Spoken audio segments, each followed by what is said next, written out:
Hello friends, welcome to my channel Escor School of Excellence in Medicine. So today is the Guru Purnima and I dedicate my today's video to all my teachers. So today we'll learn about Parkinson disease and homeopathy, means how we can manage Parkinson disease with the help of homeopathy. In the last video, we learned about what is Parkinson disease and how to identify the patient of a Parkinson disease. And if you have not seen the previous video, please go through it. It will be easy to understand what is Parkinson. So now let us move towards the homeopathic management of Parkinson disease. So today's video is for my homeopathic colleagues and homeopathic students. Now after seeing Parkinson disease, अब हम बात करेंगे रेपिटोरियल finding of Parkinson disease. मतलब कि अब हम homeopathy part पे आ रहे हैं, होम्योपैथिक ट्रीटमेंट। पार्किंसन डिजीज़ के पेशेंट को होम्योपैथी में कैसे आप हैंडल कर सकते हो, कैसे मैनेज कर सकते हो।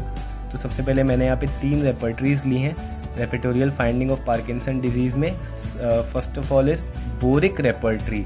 सो बोरिक रेपर्टरी जब आप खोलेंगे उसमें एक्चुअली क्लिनिकल रेपर्टरी है बोरिक रेपर्टरी, आपको पता होगा। नर्वस सिस्टम का अलग से एक चैप्टर है। उस नर्वस सिस्टम के आप चैप्टर में जाएंगे तो उसमें आपको एक ब्रेन सेक्शन मिलेगा। नर्वस सिस्टम में भी ब्रेन, और ब्रेन में रूब्रिक मिलेगा पैरालिसिस, और पैरालिसिस के अंदर सब रूब्रिक मिलेगा टाइप, और उसमें लिखा होगा एजिटेंस। याद करो फर्स्ट स्लाइड जिसमें अपन ने बात करी थी कि पार्किंसन डिजीज़ को पैरालिसिस एजिटेंस भी बोलते हैं। एक्चुअली अपनी जो रेपर्टरीज हैं और जो मटेरिया मेडिका है, क्योंकि ये पुरानी है तो इनमें पार्किंसन डिजीज़ के नाम से रूब्रिक नहीं मिलता है। सो रूब्रिक आपको मिलेगा पैरालिसिस एजिटेंस के नाम से। तो बोरिक रेपर्टरी आप समझ गए। और फिर टाइप एजिटेंस के अंदर बहुत सारी मेडिसिन है, आप इनको एक बार डिटेल में पढ़ोगे तो आपको समझ में आ जाएगा कि पेशेंट को अपने को क्या देना चाहिए। नेक्स्ट है कैंट रेपर्टरी। कैंट रेपर्टरी भी अपन डिस्कस कर लेते हैं। इसमें आपको जो रूब्रिक है वो मिलेगा जनरलिटीज़ चैप्टर में, और जनरलिटीज़ चैप्टर में डायरेक्ट आपको रूब्रिक मिलेगा, कोई सब रूब्रिक वगैरह नहीं है। रूब्रिक इज पैरालिसिस एजिटेंस, और उसके अंदर मेडिसिन दी हुई हैं। नेक्स्ट थर्ड रेपर्टरी अपन बात करेंगे बॉनिंगोसन्स कैरेक्टरिस्टिक्स एंड रेपर्टरी।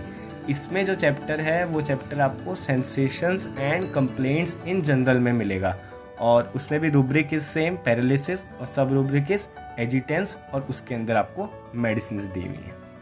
अब हम बात कर लेते हैं कुछ होम्योपैथिक मेडिसिन के इंडिकेशंस की, जो कि पार्किंसन डिजीज़ के केस में आपको हेल्प करेंगी। आपको पेशेंट के सिम्टम लेने हैं, पेशेंट को इंडिविजुअलाइज करना है, जो कि होम्योपैथिक प्रिंसिपल्स पे है, और फिर इंडिविजुअलाइजेशन के अकॉर्डिंग आप उसको मेडिसिन प्रिस्क्राइब करें।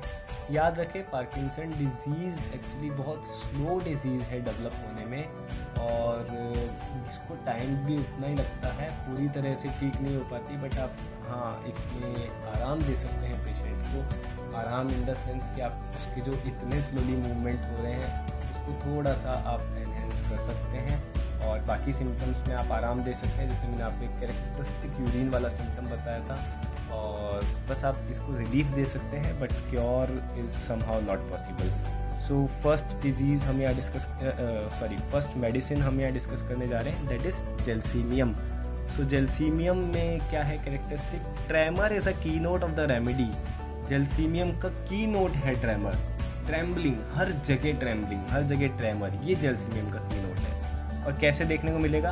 Heavy dull expression of the countenance. ये अपन ने बात करी थी कॉमन सिम्टम पार्किंसन डिजीज का, हाइपोमिमिया जिसको अपन बोलते हैं, मास्क लाइक फेस बोला गया है। तो वही यहाँ पे उसको अगर अपन देखें उसका सिनोनिम ही हो गया कि हैवी डल एक्सप्रेशन, कोई एक्सप्रेशन नहीं है फेस के ऊपर।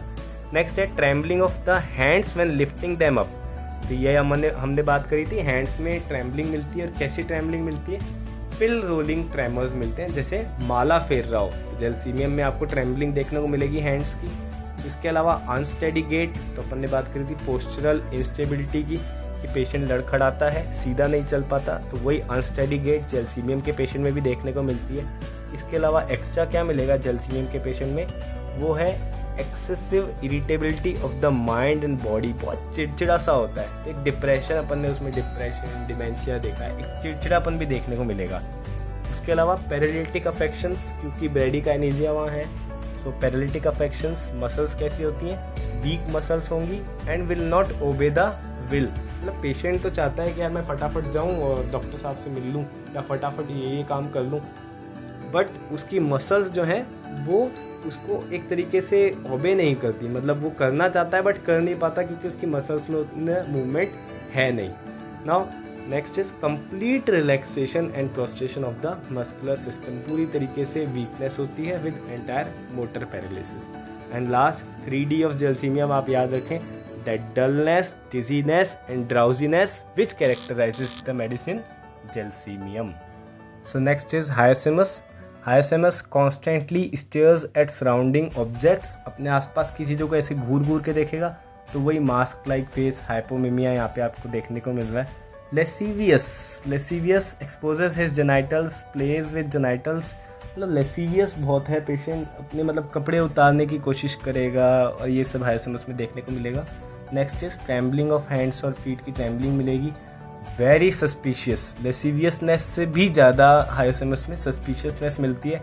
एक शक्की कैरेक्टर होता है। आपके पास भी पेशेंट आएगा ना तो यही सोचेगा यार क्या ये डॉक्टर है, क्या ये मुझे सही कर पाएगा, ये क्या है क्या नहीं है, ऐसे मतलब बिल्कुल सस्पिशियसनेस में रहता है, बिल्कुल बहुत ज़्यादा शक्की होता है ये पेशेंट।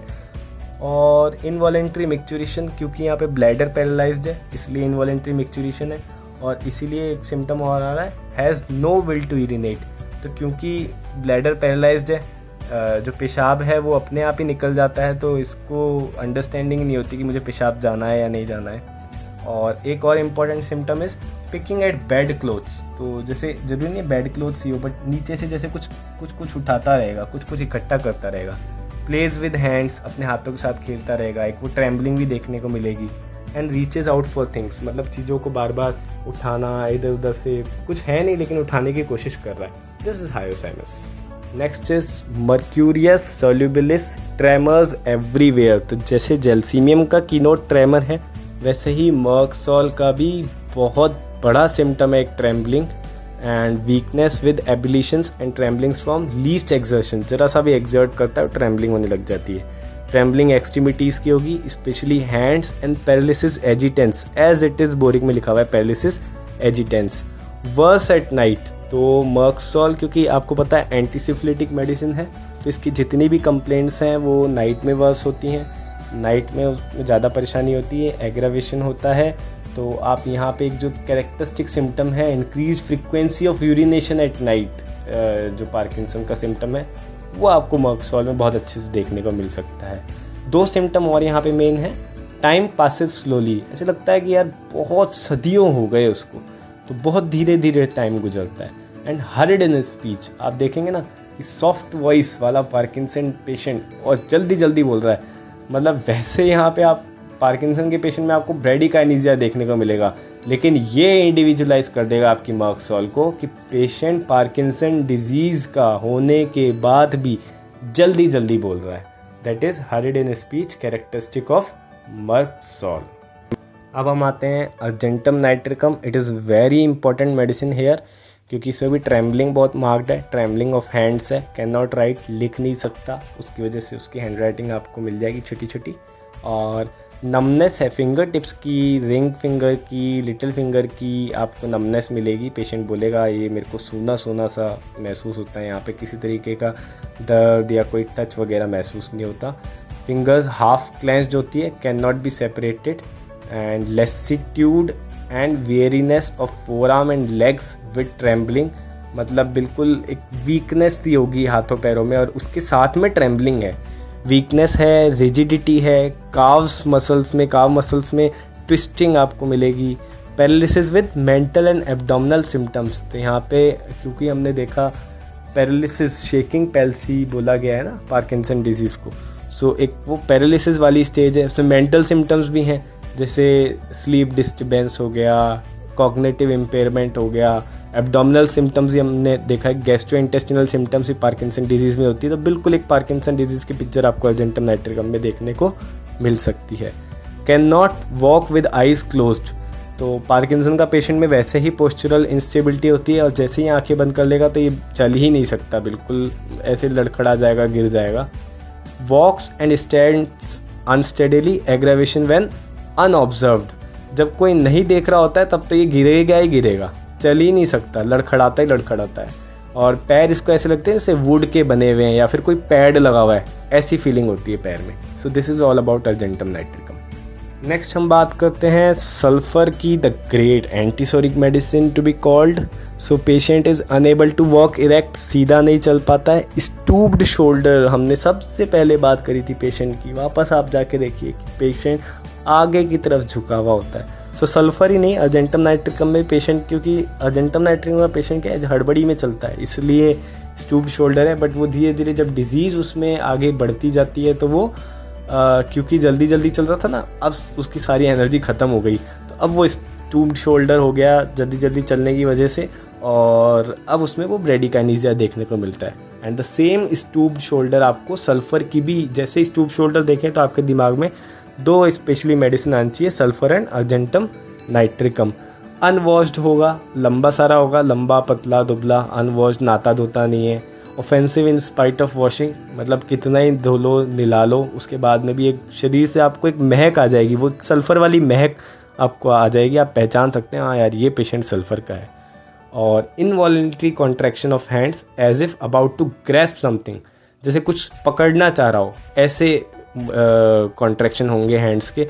और जैसे कुछ पकड़ना चाह रहा है तो आपको वो पिल रोलिंग वाले ट्रेमर्स, मतलब जैसे कुछ हाथ में माला फेर रहा है, वो ट्रेमर्स आपको देखने को मिले। और अनस्टेडी गेट, अगेन यहाँ पे इसकी जो गेट है, जो चाल है, वो है unsteady. So thank you so much, this was all about Parkinson disease. और आई होप आपको ये याद रहेगा, आप कभी भूलेंगे नहीं, देखते ही पेशेंट को पहचान जाएंगे और अब आप मैनेज भी कर पाएंगे इस पेशेंट को होम्योपैथी से। So thanks for watching, thank you so much.